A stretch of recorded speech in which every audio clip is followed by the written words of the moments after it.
Hey Flag fans, I'm Gray, and welcome back to Flag Facts. Today's show is all about the flag of America's North Star state, Minnesota. Minnesota is a state in the upper Midwest region of the country, and is surrounded by Canada to the north, Wisconsin to the east, Iowa to the south, and North and South Dakota to the west. By size, Minnesota is the 12th largest state, and with a population of around 5.7 million people, it comes in as the 22nd most populated. While Minnesota was admitted to the Union as the 32nd state in 1858, it did not adopt an official state flag until 1893. And here it is, the first official flag of Minnesota. Fun fact, it was actually double-sided. The design featured a white field on the front and a blue field on the reverse. On the white side, the flag displayed the Minnesota state seal, which was surrounded by a wreath of moccasin flowers or lady slippers. Intertwined with the flowers was a red ribbon with two dates and the Minnesota state motto, L'Étoile du Nord, which is French and translates to the Star of the North. The date 1819 was a reference to the year Minnesota's Fort Snelling was established, and 1893 was the year that the flag was adopted. Behind the wreath and the ribbon was a blue and gold ring and the date 1858, the year of Minnesota's statehood. Beyond that, 19 gold stars, arranged in clusters forming a five-pointed star, represented that Minnesota was the 19th state admitted to the Union after the original 13. And the slightly larger star at the top of the middle cluster stood for the North Star. Finally, in gold letters near the bottom, was the name of the state. The flag was designed by a woman named Amelia Hyde Center as part of a contest devised by the Minnesota delegation to the Chicago World's Fair in 1893. The first physical copy of the flag was embroidered by Pauline and Tomaine Fjelde, immigrants to Minnesota from Norway. The flag was displayed to much acclaim in the fair's women's building and even won a gold medal during the event. In 1957, the design was slightly revised in anticipation of the upcoming state centennial. Citing cost and manufacturing complexity, the legislature opted to ditch the double-sided design in favor of a single reverse that featured the state seal set upon a field of blue. Interestingly, a different, completely new design was also considered, though it ultimately failed to garner enough support to pass. In 1983, the flag was slightly revised once again.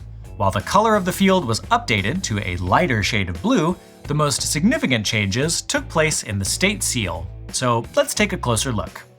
The original state seal, which was adopted shortly after Minnesota became a state, was essentially just Minnesota's territorial seal from 1849. The design was the work of artist Captain Seth Eastman and was based on a sketch by Colonel John J. Abert. The 1858 state seal depicts a settler plowing land near the Falls of St. Anthony, while looking at a Native American man on horseback holding a spear, riding west as the sun sets.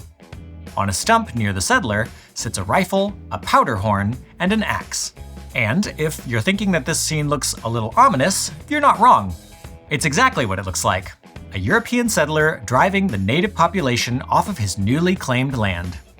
Given the fact that this seal dates back to the era of Manifest Destiny, it's really not a stretch to infer the colonialist message that the image implies. But hang on, how do we know that for sure? What if the image is simply being misinterpreted through a progressive, contemporary lens, and the scene is actually a celebration of Minnesota's indigenous heritage?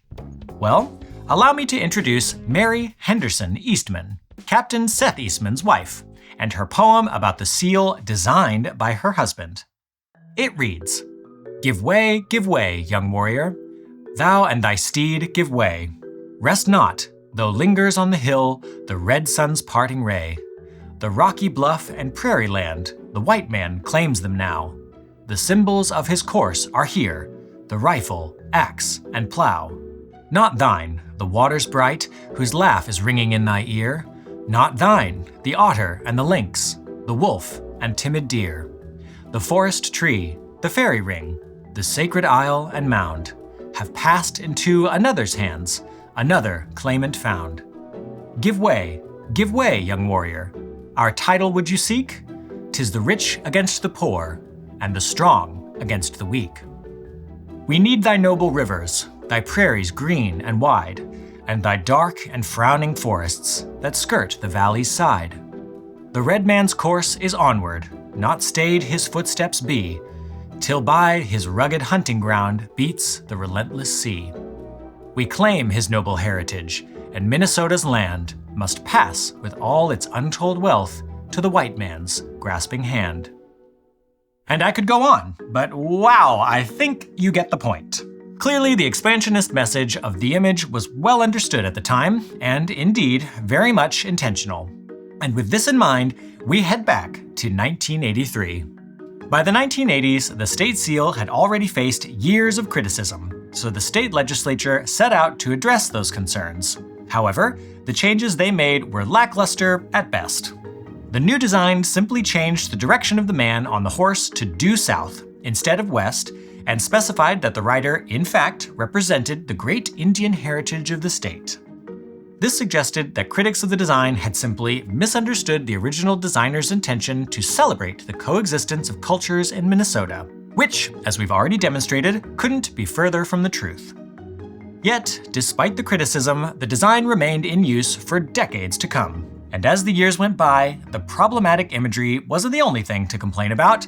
Many flag experts decried the design for its complexity, and perhaps, more importantly, its similarity to quite a number of other US flags that also feature their state seal on a blue background.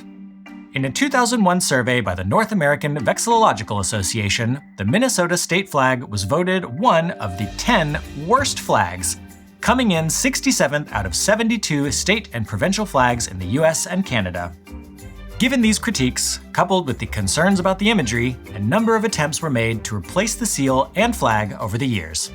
Though several measures failed to make their way through the legislature, the movement eventually found success in 2023. In May of 2023, Minnesota lawmakers established the State Emblems Redesign Commission to develop and adopt a new design for both the state flag and the state seal. To help them find a new design, the commission opened a contest to the public, and they were met with quite a few interesting submissions. Everything from this loon with laser eyes, to this random picture of a dog, to this excellent illustration of a floating arm holding what only Minnesotans would call a bag. After more than 2,000 submissions and much deliberation, the commission selected this as the new state flag and this as the new state seal. The new state seal was based on a design by Ross Brugink and prominently features the state bird, the loon, in a body of water. To the left of the loon is the state grain, wild rice, and to the right is a four-pointed North Star and a stylized representation of the Minnesota state tree, the Norway pine. Above the loon are the words Minnesota Makoche, which are Dakota for land of the sky-tinted water, or land where the waters reflect the sky. Finally, the seal itself is surrounded by 98 rectangular golden bars, which represent the 87 counties and 11 federally recognized American Indian tribes within the borders of Minnesota. The new state flag was based on a design by Andrew Precker and simplifies things quite a bit in comparison with the old design. The new design includes only 3 symbols: a dark blue section on the left that represents the night sky and vaguely resembles the shape of Minnesota, a white 8-pointed North Star, and on the right, a lighter shade of blue, which symbolizes Minnesota's abundance of water and its other nickname, the Land of 10,000 Lakes. The star represents the North Star and Minnesota's status as the northernmost state in the continental United States. The star is also a reference to the large 8-pointed star found on the floor of the rotunda of the Minnesota State Capitol, as well as its extensive use in indigenous quilting. So, how were the new symbols received? Well, I'd say the response has been mixed, particularly when it comes to the flag. While many, including Ted Kay of the North American Vexillological Association, praised the flag for its simplicity and symbolism, others found the design to be bland and noted that the public was not given the opportunity to vote on the new design. And then there was the claim that the new flag was inspired by the flag of Somalia, which, as you can see, is quite a stretch. The state seal, on the other hand, has found broader appeal, though some have questioned the decision not to include the state motto and the year that Minnesota became a state. Either way, the new symbols were indeed adopted and officially went into effect on May 11th, 2024. And there you go. That's everything you need to know about the state flag of Minnesota. So what'd you think? Was it a good design? Do you wish your state had 10,000 lakes? Let us know in the comments below. And while you're down there, don't forget to like and subscribe for more flag-related content just like this. If you're in the market for a Minnesota flag or any other flag, head on over to FlagandBanner.com for all your flag flying needs. And as always, thank you for watching. We'll catch you next time on Flag Facts.